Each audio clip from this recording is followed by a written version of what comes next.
بسم الله الرحمن الرحيم إنما النسيء زيادة في الكفر وضل به الذين كفروا يحلونه عاما ويحرمونه عاما ليواطئوا عدة ما حرم الله ويحل ما حرم الله وزين لهم سوء أعمالهم والله لا يهدي القوم الكافرين. سورہ توبہ کی آیت نمبر 37 ہے. اللہ رب العزت ارشاد فرما رہے ہیں انما النسیء، بے شک مہینوں میں پھیر کر کرنا، زیادۃ فی الکفر، کفر میں بھی زیادتی ہے، یضل به الذین کفروا، جس سے گمراہ کیا جاتا ہے ان لوگوں کو جنہوں نے کفر کیا. یحلونہ عاما، کہ ایک مہینہ حلال کر دیتے تھے وہ، یحرمونہ عاما، اور ایک مہینہ حرام کر دیتے تھے، ایک برس حلال کر دیتے تھے اور ایک برس میں حرام کر دیتے تھے. لیواطئوا عدۃ ما حرم اللہ، تاکہ گنتی پوری ہو سکے جو مہینے اللہ نے حرام کیے ہیں ان کی. فیحل ما حرم اللہ، بس وہ حلال ہو جاتا جس کو اللہ نے حرام کیا ہے. زین لهم سوء اعمالهم، ان کے اعمال کو مزین کر دیا گیا. اللہ لا یهدی القوم الکافرین، اللہ کافر قوم کو ہدایت عطا نہیں فرماتے. اس مضمون کو میں عرض کر چکا ہوں، اصل اس میں دو شکلیں ہیں. ایک شک میں عرض کر چکا کہ مہینوں کا رد و بدل ضرور کیا جاتا ہے، اس کی بھی ایک صورت مزید آج عرض کروں گا. اس کے علاوہ جو بنیادی کام وہ کیا کرتے تھے، جو زیادت فی الکفر کا اللہ رب العزت نے یہاں پر خطاب دیا، وہ اس طرح کرتے تھے کہ حج جو ہے، حج کے اندر، رمضان جو ہے، روزے کے اندر، اسی طریقے سے جو بھی اسلامی عبادت ہے جس کا تعلق تاریخ اسلامی سے ہے، اسلامی تاریخ سے ہے، تو اس کے اندر موسم کا لحاظ نہیں ہوتا بلکہ اس کے اندر مہینے کا لحاظ ہوتا ہے. اور جو ہمارا شمسی سال ہے اس کے اندر موسم کا لحاظ ہوتا ہے، شمس کا، سورج کا لحاظ ہوتا ہے. سورج کے اوپر نیچے دائیں بائیں ہونے سے موسم ملتے، لہذا سورج کے اندر تو موسم کا اعتبار ہے، چاند کے اندر موسم کا اعتبار نہیں ہے. اور چاند کا جو مسئلہ ہے وہ اس طریقے سے ہے کہ قمری سال شمسی سال سے 10 دن کم ہوتا ہے، 10 دن 11 دن کم ہوتا ہے قمری سال. تو اب جو حج کا موسم ہے مکہ کے اندر، وہ کبھی گرمی میں آ رہا ہوتا تھا اور کبھی سردی میں آ رہا ہوتا تھا. جب وہ گرمی میں آتا تھا تو کفار کو اتنا منافع نہیں ہوتا تھا کہ گرمی میں لوگ کم آتے تھے اور اس چیز نوعیت کے مسائل ہوتے تھے. تو وہ چاہتے تھے کہ حج کا جو موسم ہے وہ مستقل سردی میں آئے،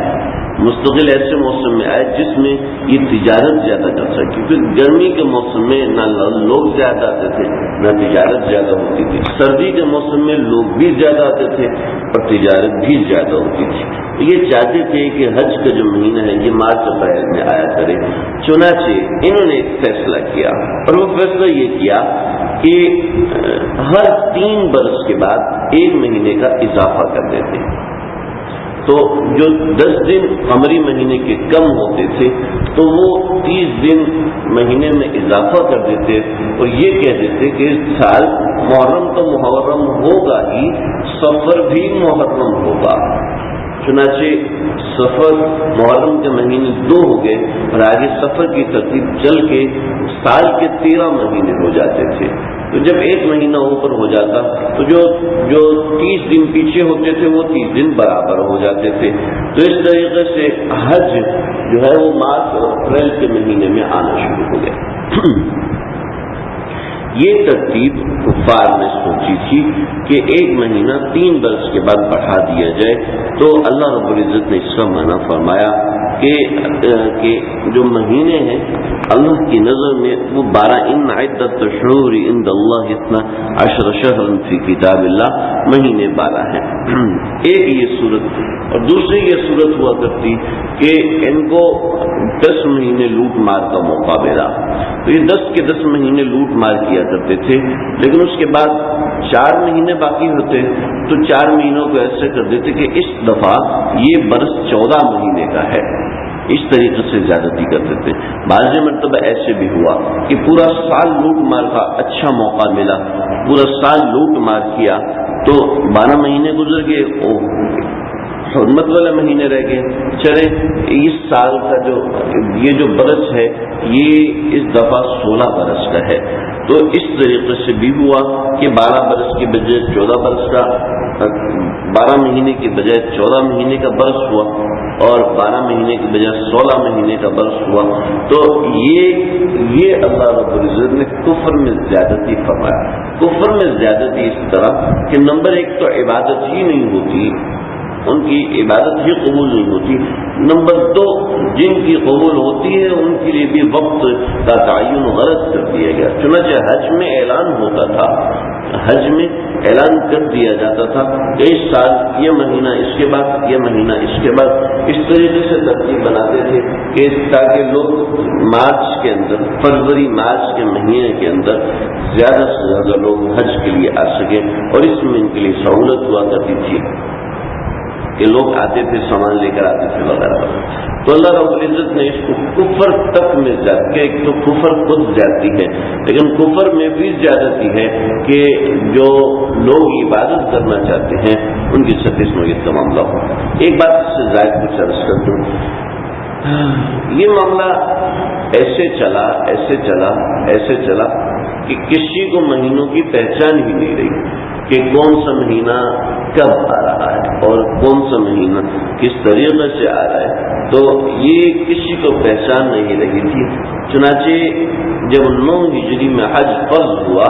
تو نبی کریم صلی اللہ علیہ وسلم نے حج نہیں فرمایا۔ اس کے پیچھے یہی محرک تھا کہ اس وقت تاریخیں بالکل صحیح نہیں آ رہی تھیں، لیکن جس سال یعنی 10ویں ہجری کے اندر آپ صلی اللہ علیہ وسلم نے جب حج فرمایا ہے تو اس سال آپ صلی اللہ علیہ وسلم نے اعلان فرمایا کہ اب جو تاریخیں ہیں یہ وہ تاریخیں ہیں جو تاریخ اللہ رب العزت کائنات کے قیام کے وقت طے کی تھی، اب آج کے بعد اس تاریخ میں کوئی تبدیلی اور رد و بدل نہیں ہونا چاہیے۔ چنانچہ اب تک اس وقت سے لے کے اب تک تاریخوں میں کوئی رد و بدل نہیں ہوتا۔ یہاں تک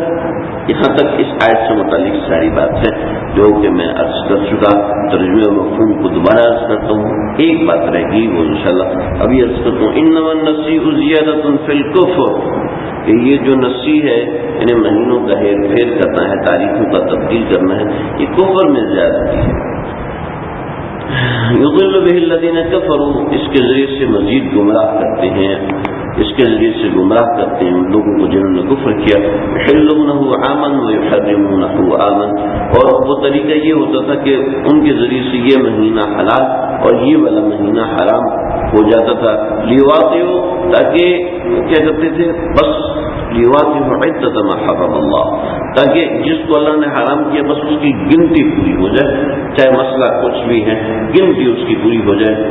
فیحلوا ما حرم اللہ،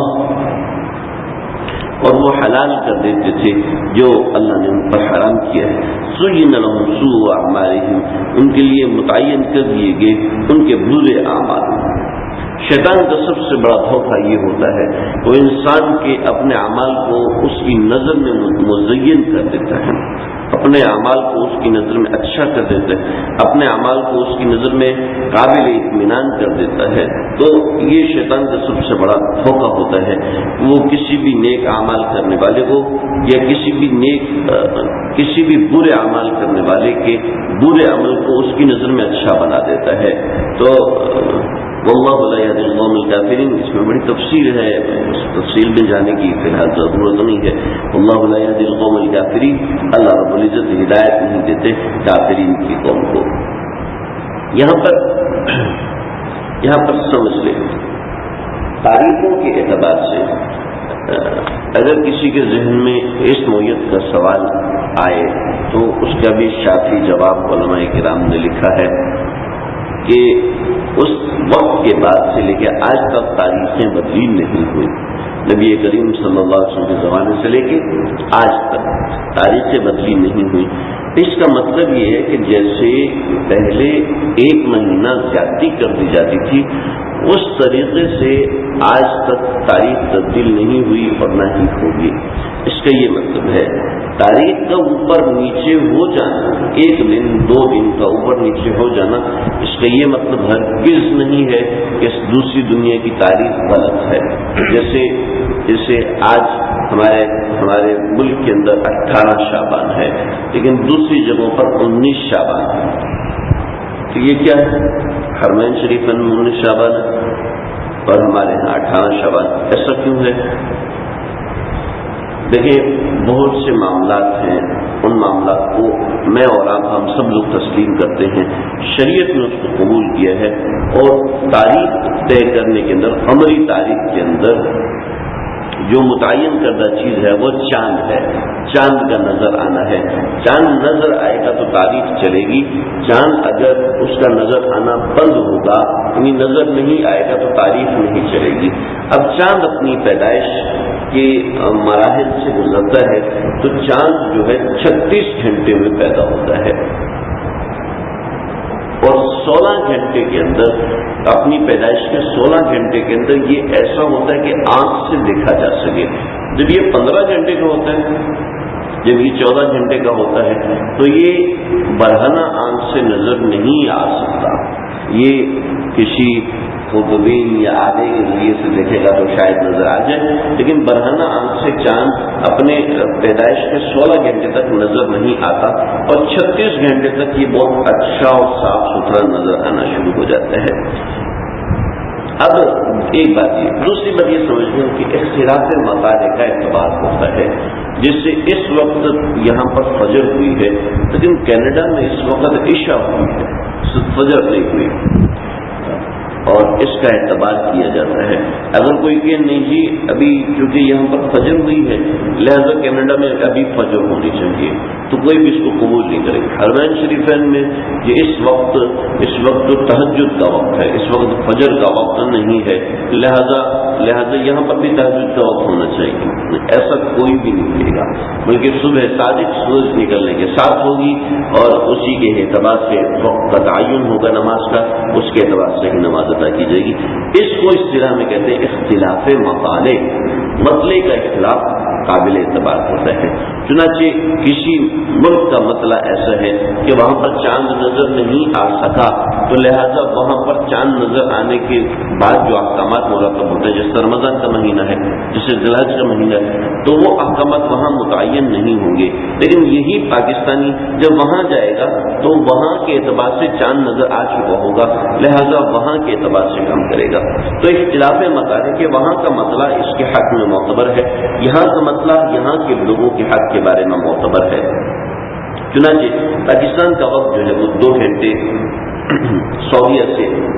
پہلے ہے، لہذا یہاں پر جب چاند کی پیدائش کبھی 14 گھنٹے ہے، کبھی 13 گھنٹے ہے، کبھی 15 گھنٹے ہے، کبھی 15.5 گھنٹے ہے، تو اس وقت چاند نظر نہیں آتا، عام طور پر یہ مسئلہ ہوتا ہے۔ اور وہاں پر چاند کی پیدائش 17 گھنٹے کی، 16 گھنٹے کی، 16.5 گھنٹے کی ہو چکی ہوتی ہے، لہذا وہاں پر چاند نظر آ جاتا ہے۔ لہذا اس وجہ سے عام طور پر 1 دن وہاں پر مقدم ہو جاتا ہے، کیونکہ چاند وہاں تاخیر سے ہوتا ہے، لہذا عرب سے لے کر آگے جتنے بھی علاقے ہیں وہاں پر یہی مسئلہ ہوتا ہے، اور پاکستان سے پیچھے جتنے بھی علاقے ہیں وہاں پر اس نوعیت کا مسئلہ ہوتا ہے۔ تو لہذا اس وجہ سے کبھی 1-2 دن اوپر ہو جائے تو اس کا مطلب یہ نہ سمجھا جائے کہ یہاں پر تاریخوں کا رد و بدل ہے، بلکہ وہ اختلاف مطالعے کی وجہ سے ہو۔ اللہ سمجھے